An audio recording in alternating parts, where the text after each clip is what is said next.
कोई कह रहा था 2% जीडीपी कम हो जाएगा, कोई कहता था 4% जीडीपी कम हो जाएगा। भाइयों बहनों, देश ने देख लिया हार्डवेयर वालों की सोच क्या होती है, हार्ड वर्क वालों की सोच क्या होती है, ये देश ने देख लिया। देश के इतिहास का सबसे बड़ा गोता लगाया है हमारी अर्थव्यवस्था ने। 23.9% यानी कि लगभग 24% की गिरावट आई है हमारी विकास दर में। देश की अर्थव्यवस्था बेहद बुरे दौर से गुजर रही है। एक के बाद एक खराब खबरें आ रही हैं। पहले नौकरी के मोर्चे पर बदहाली की खबर आई और अब जीडीपी के आंकड़ों ने लोगों को और डरा दिया है। ये 40 साल की सबसे बड़ी गिरावट है कि जीडीपी के ताजा आंकड़ों के मुताबिक पहली तिमाही में जीडीपी में भारी गिरावट दर्ज की गई है। हार्डवेयर वालों की सोच क्या होती है, हार्ड वर्क वालों की सोच क्या होती है, ये देश ने देख लिया। नमस्कार, आदाब, आप देख रहे हैं ऑनलाइन न्यूज इंडिया। आपके साथ मैं मोहम्मद अफजल आलम।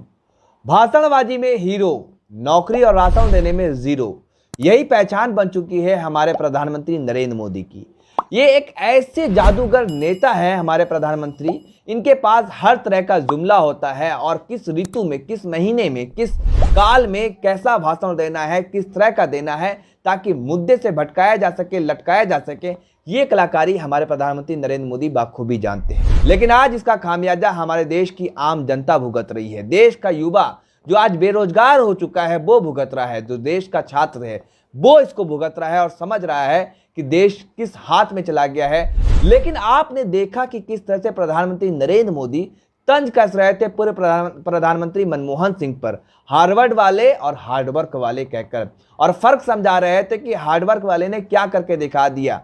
लेकिन सच्चाई है दोस्तों कि आज आपको फर्क पता चलता होगा कि एक पढ़ा लिखा प्रधानमंत्री जो मनमोहन सिंह हार्वर्ड से पढ़कर आए थे, जिसने देश को एक तरक्की और ऊंचाई पर पहुंचाया और कहां से कहां लाकर खड़ा कर दिया।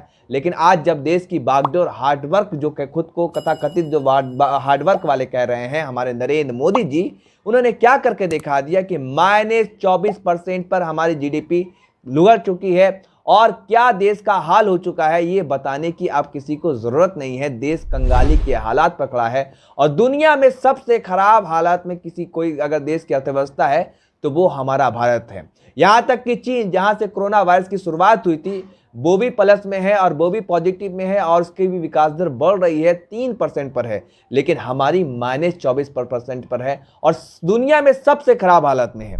लेकिन एक और रिपोर्ट आपको दिखाते हैं जो आप सो नहीं पाएंगे इस रिपोर्ट को देखकर।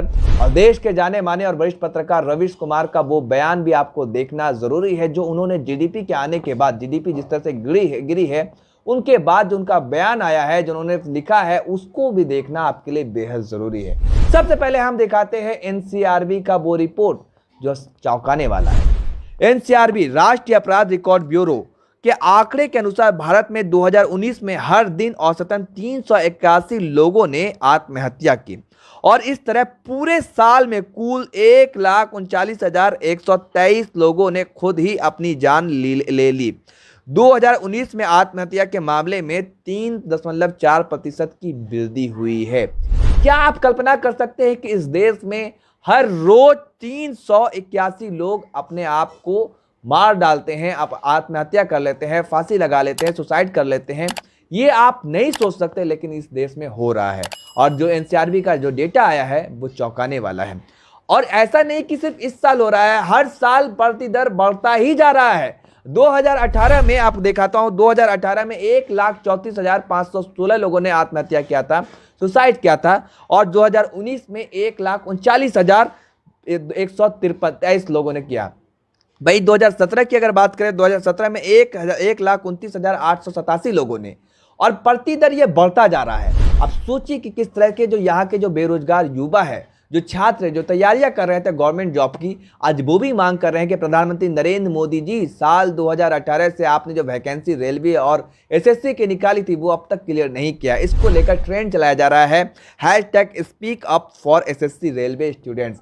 ये ट्रेंड चल रहा है, ट्विटर पे टॉप में चल रहा है, ट्रेंड हो रहा है। लेकिन हमारी सरकार जो जब किसी को ट्रेन पर भूख लगती है, जब कोई दूध मांगता है तब तो वो सुन लेती है, और जब कोई ट्वीट करता है तब हमारे रेल मंत्री सुन लेते हैं। लेकिन आज इस तरह का ट्रेंड चलाया जा रहा है और ट्विटर पे मांग हो रही है कि आप रिजल्ट क्लियर कीजिए रेल मंत्री जी, एसएससी को देखिए। और ये बातें सरकार को नहीं दिखती कि हमारे छात्र किस तरह से बेबस और लाचार हैं। और गोदी मीडिया भक्ति करने में दिन रात परेशान है, दिन रात लगी है कि भक्ति कर रही है किस तरह से। और देश का आम युवा, देश का छात्र कितना परेशान है, किस तरह से कितनी कड़ी मशक्कत से वो तैयारी कर रहा है दिन रात, लेकिन उसे मिल क्या रहा है वो आपके सामने है। और इसी फ्रस्ट्रेशन की वजह से कई युवा, कई छात्र तो सुसाइड तक कर ले रहे हैं। ये नया भारत, न्यू इंडिया हमारे प्रधानमंत्री नरेंद्र मोदी ने बनाया है कि यहाँ का युवा, छात्र, व्यापारी, मजदूर सब कोई परेशान है। जो देश के हालात हैं और देश किस तरह से, किस दौर से गुजर रहा है, वो किसी को बताने की जरूरत नहीं है।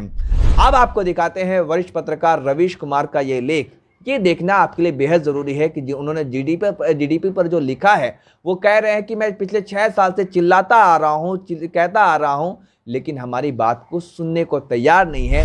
और हमारे युवाओं को बहका कर, फुसला कर, हिंदू मुसलमान में बांट कर और मुसलमानों को गाली देकर वोट ले लिया जाता है। लेकिन आज उसका खामियाजा वो युवा अच्छी खासी और भली भांति जान रहे होंगे कि क्या हो रहा है इस देश में। सबसे पहले आपको दिखाते हैं उन्होंने जो लिखा है। आर्थिक तबाही राष्ट्र के साथ आम आदमी के जीवन में दस्तक दे चुकी है। इससे पहले कि आप अपनी नज़रों से गिरे, ज़रा नज़र उठाकर देख लें।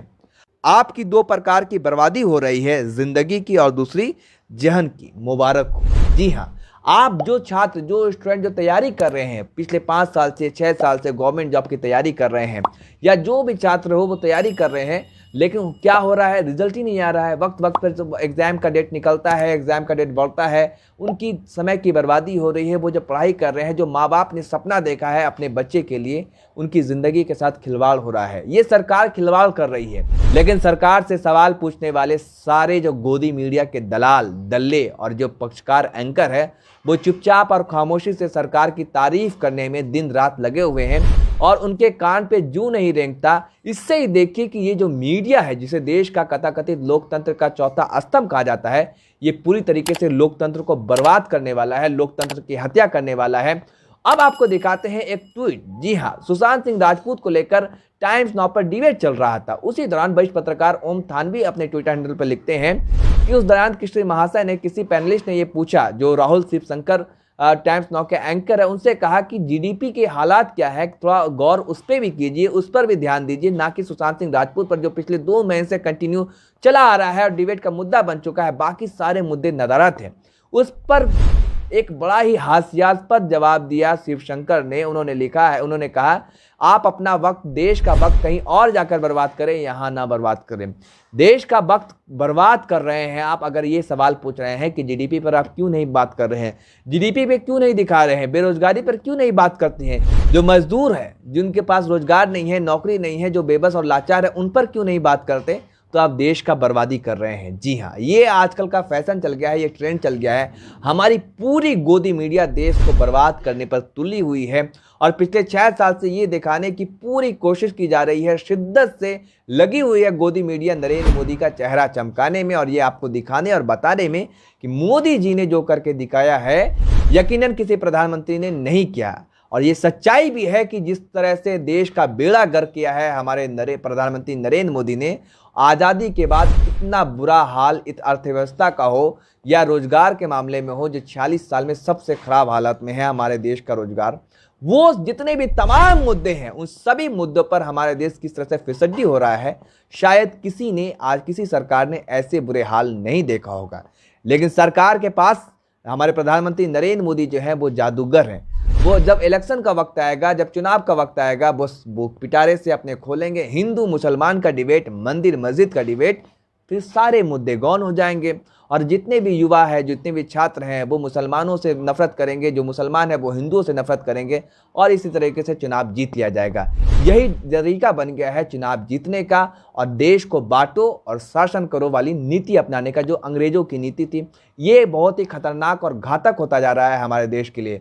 अभी बात करने का है छात्रों के लिए। और जिस तरह से एनसीआरबी का जो डेटा आया है कि प्रतिदिन 381 लोग देश भर में आत्महत्या कर रहे हैं, किस तरह से हमारे देश के किसान, व्यापारी और छात्र परेशान हैं और रोटी को तरस रहे हैं, दाने दाने को मोहताज हो रहे हैं और सरकार के कानों पे जूं नहीं रेंगती। यही हो गई है हकीकत। आपको जुमलों में बांट दिया जाता है और जुमला आपके सामने फेंक दिया जाता है। पहले मेक इन इंडिया आया था, अब आ गया है आत्मनिर्भर भारत। आप इसमें ही संतोष कीजिए और खुश रहिए और दिखाइए कि किस तरह से हमारे देश में प्रति साल हर एक साल जो सुसाइड की रेट है, जो आत्महत्या का दर है, वो बढ़ता ही जा रहा है घटने के बजाय। इससे ही आप अंदाज़ा लगा सकते हैं कि हमारे देश के लोग कितने खुशहाल हैं और कितनी हंसी खुशी ज़िंदगी गुजार रहे हैं और किस तरह का रामराज्य आया है। और अच्छे दिन का जो सपना दिखाया गया था, जो वादा क्या था, क्या वो वाकई जुमला था, ये दिखाना आपके लिए बेहद ज़रूरी है। धन्यवाद।